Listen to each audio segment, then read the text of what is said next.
Chapter 23.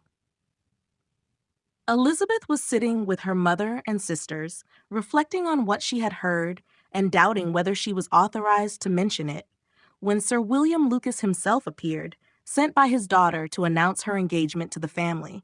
With many compliments to them, and much self-gratulation on the prospect of a connection between the houses, he unfolded the matter, to an audience not merely wondering, but incredulous. For Mrs. Bennet, with more perseverance than politeness, protested he must be entirely mistaken, and Lydia, always unguarded and often uncivil, boisterously exclaimed, "Good Lord, Sir William, how can you tell such a story? Do not you know that Mr. Collins wants to marry Lizzie?" Nothing less than the complaisance of a courtier could have borne without anger such treatment, but Sir William's good breeding carried him through it all. And though he begged leave to be positive as to the truth of his information, he listened to all their impertinence with the most forbearing courtesy. Elizabeth, feeling it incumbent on her to relieve him from so unpleasant a situation, now put herself forward to confirm his account by mentioning her prior knowledge of it from Charlotte herself, and endeavored to put a stop to the exclamations of her mother and sisters by the earnestness of her congratulations to Sir William, in which she was readily joined by Jane, and by making a variety of remarks on the happiness that might be expected from the match, the excellent character of Mr. Collins, and the convenient distance of Hunsford from London. Mrs. Bennet was, in fact, too much overpowered to say a great deal while Sir William remained. But no sooner had he left them than her feelings found a rapid vent. In the first place, she persisted in disbelieving the whole of the matter. Secondly, she was very sure that Mr. Collins had been taken in. Thirdly, she trusted that they would never be happy together. And fourthly, that the match might be broken off. Two inferences, however, were plainly deduced from the whole. One, that Elizabeth was the real cause of the mischief, and the other, that she herself had been barbarously misused by them all. And on these 2 points she principally dwelt during the rest of the day. Nothing could console, and nothing could appease her. Nor did that day wear out her resentment. A week elapsed before she could see Elizabeth without scolding her. A month passed away before she could speak to Sir William or Lady Lucas without being rude, and many months were gone before she could at all forgive their daughter. Mr. Bennet's emotions were much more tranquil on the occasion, and such as he did experience he pronounced to be of a most agreeable sort, for it gratified him, he said, to discover that Charlotte Lucas, whom he had been used to think tolerably sensible, was as foolish as his wife, and more foolish than his daughter. Jane confessed herself a little surprised at the match, but she said less of her astonishment than of her earnest desire for their happiness. Nor could Elizabeth persuade her to consider it as improbable. Kitty and Lydia were far from envying Miss Lucas, for Mr. Collins was only a clergyman, and it affected them in no other way than as a piece of news to spread at Meryton. Lady Lucas could not be insensible of triumph on being able to retort on Mrs. Bennet the comfort of having a daughter well married, and she called at Longbourn rather oftener than usual to say how happy she was, though Mrs. Bennet's sour looks and ill-natured remarks might have been enough to drive happiness away.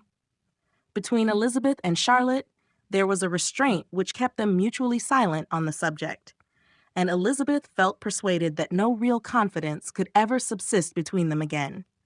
Her disappointment in Charlotte made her turn with fonder regard to her sister, of whose rectitude and delicacy she was sure her opinion could never be shaken, and for whose happiness she grew daily more anxious, as Bingley had now been gone a week, and nothing more was heard of his return.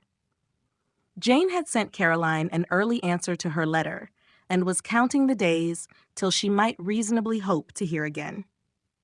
The promised letter of thanks from Mr. Collins arrived on Tuesday, addressed to their father and written with all the solemnity of gratitude which a 12 months' abode in the family might have prompted.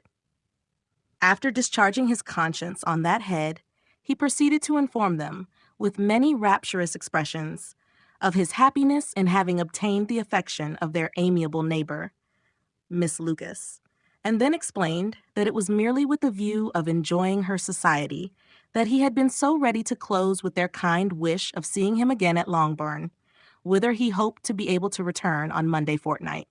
For Lady Catherine, he added, so heartily approved his marriage that she wished it to take place as soon as possible, which he trusted would be an unanswerable argument with his amiable Charlotte to name an early day for making him the happiest of men.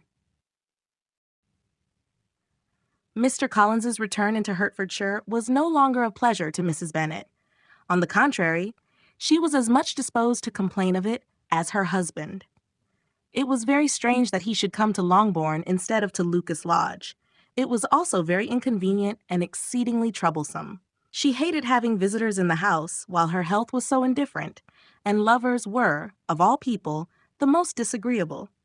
Such were the gentle murmurs of Mrs. Bennet, and they gave way only to the greater distress of Mr. Bingley's continued absence.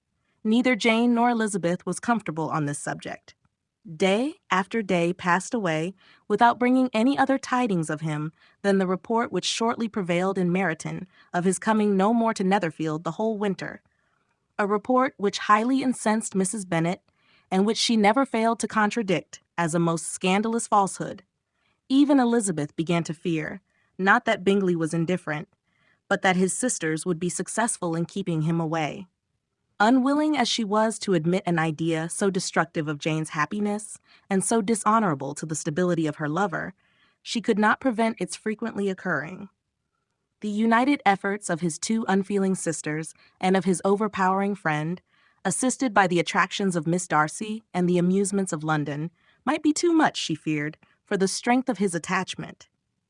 As for Jane, her anxiety under this suspense was, of course, more painful than Elizabeth's, but whatever she felt, she was desirous of concealing, and between herself and Elizabeth, therefore the subject was never alluded to. But as no such delicacy restrained her mother, an hour seldom passed in which she did not talk of Bingley, express her impatience for his arrival, or even require Jane to confess that if he did not come back, she would think herself very ill-used. It needed all Jane's steady mildness to bear these attacks with tolerable tranquillity. Mr. Collins returned most punctually on Monday fortnight, but his reception at Longbourn was not quite so gracious as it had been on his first introduction. He was too happy, however, to need much attention, and luckily for the others, the business of love-making relieved them from a great deal of his company.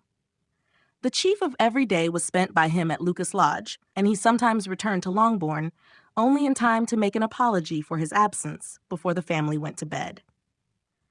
Mrs. Bennet was really in a most pitiable state. The very mention of anything concerning the match threw her into an agony of ill humor, and wherever she went, she was sure of hearing it talked of. The sight of Miss Lucas was odious to her. As her successor in that house, she regarded her with jealous abhorrence. Whenever Charlotte came to see them, she concluded her to be anticipating the hour of possession, and whenever she spoke in a low voice to Mr. Collins, she was convinced that they were talking of the Longbourn estate, and resolving to turn herself and her daughters out of the house as soon as Mr. Bennet were dead. She complained bitterly of all this to her husband. "Indeed, Mr. Bennet," said she, "it is very hard to think that Charlotte Lucas should ever be mistress of this house, that I should be forced to make way for her, and live to see her take her place in it." "My dear, do not give way to such gloomy thoughts. Let us hope for better things. Let us flatter ourselves that I may be the survivor." This was not very consoling to Mrs. Bennet, and therefore, instead of making any answer, she went on as before. "I cannot bear to think that they should have all this estate. If it was not for the entail, I should not mind it." "What should not you mind?" "I should not mind anything at all. Let us be thankful that you are preserved from a state of such insensibility." "I never can be thankful, Mr. Bennet, for anything about the entail. How anyone could have the conscience to entail away an estate from one's own daughters, I cannot understand, and all for the sake of Mr. Collins, too. Why should he have it more than anybody else?" "I leave it to yourself to determine," said Mr. Bennet.